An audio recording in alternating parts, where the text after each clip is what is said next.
إنما المؤمنون الذين إذا ذكر الله وجلت قلوبهم। এরপরে আমাদের ভাই আরেকটি প্রশ্ন করেছিলেন যে বিশেষ করে যোহর এবং আসরের মধ্যে যখন ইমাম সাহেব তিলাওয়াত আস্তে করেন, সূরা ফাতিহা আস্তে পড়েন, তো তখন কি আমরা সূরা ফাতিহা তিলাওয়াত করব কিনা? জি, এটাও একই রকমের মতভেদীয় মত, যেটা সাহাবীদের যুগ থেকে মতভেদ রয়েছে এবং রাসূলুল্লাহ সাল্লাল্লাহু আলাইহি ওয়াসাল্লাম থেকে বিভিন্ন হাদিস রয়েছে। এক্ষেত্রে প্রথম যেটা আমাদের করণীয়, যে সকল বিষয়ে রাসূলুল্লাহ সাল্লাল্লাহু আলাইহি ওয়াসাল্লামের একাধিক হাদিস রয়েছে এবং তার কর্ম একাধিক বলে প্রমাণিত, সাহাবায়ে কেরামের ভিতরে মতভেদ বা একাধিক কর্ম ছিল, সেই সকল বিষয়ে মতভেদ থাকবে, এটাই সুন্নাহ।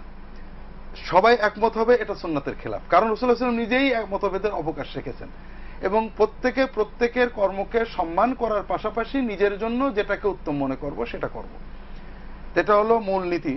এখন রাসূলুল্লাহ সাল্লাল্লাহু আলাইহি ওয়াসাল্লামের কোন হাদিসে রয়েছে যে ইমামের পিছনে কোনো কেরাত পড়ার দরকার নেই, এবং কোন সাহাবী মোটেও পড়তেন না। আব্দুল্লাহ ইবনে ওমর ইবনুল খাত্তাব রাদিয়াল্লাহু তাআলা আনহু আজমাইন, তাদের থেকে বর্ণিত, তারা কোনো নামাজেই পড়তেন না। আবার কোন সাহাবী যেমন আবু হুরায়রা রাদিয়াল্লাহু তাআলা আনহু, অন্যান্য সাহাবী, তারা সকল নামাজেই পড়তেন এবং তাদের পড়ার পক্ষে তারা রাসূলুল্লাহ সাল্লাল্লাহু আলাইহি ওয়াসাল্লামের কথা উদ্ধৃত করেছেন।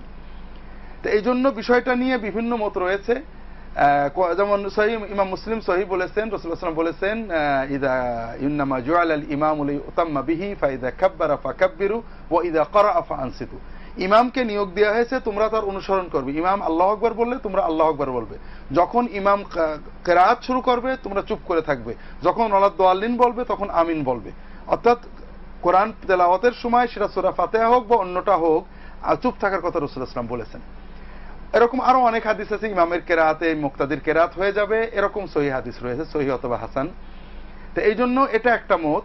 আর ভিন্ন মত হলো যে আমরা সেররি নামাজে, বিশেষ করে যোহর আসর এই দুই নামাজে বা যে নামাজে ইমামের কেরাত শোনা যায় না সেই নামাজে সূরা ফাতিহা পড়ব, এবং যে নামাজে শোনা যায় সেটা মন দিয়ে শুনবো, তার সাথে আমিন বলবো।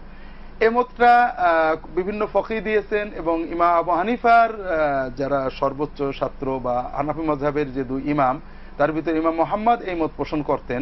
এটাও হাদিস দ্বারা অত্যন্ত জোরালো মত এবং বিভিন্ন সাহাবী থেকে বর্ণিত হয়েছে, যে আমরা যেমন সম্ভবত জাবির ইবনে আব্দুল্লাহ রাদিয়াল্লাহু তাআলা আনহু বলছেন যে আমরা যোহর আসরে ইমামের পিছনে সূরা ফাতিহা এবং অন্যান্য কিরাত পড়তাম। তো এটা জোরালো মত, এটা আমরা পালন করতে পারি। সর্বাবস্থায় এটা নিয়ে আমরা বিতর্ক না করি, এবং সূরা ফাতিহা না পড়লে ইমামের পিছনে না পড়লেও যে নামাজ হবে, এটা সহিহ হাদিস দ্বারা জোরালোভাবে প্রমাণিত এবং অনেক সাহাবীর কর্ম রয়েছে। কাজে আমরা এটা নিয়ে বিতর্ক না করি, আল্লাহ তাআলা আমাদের হেফাজত করুন।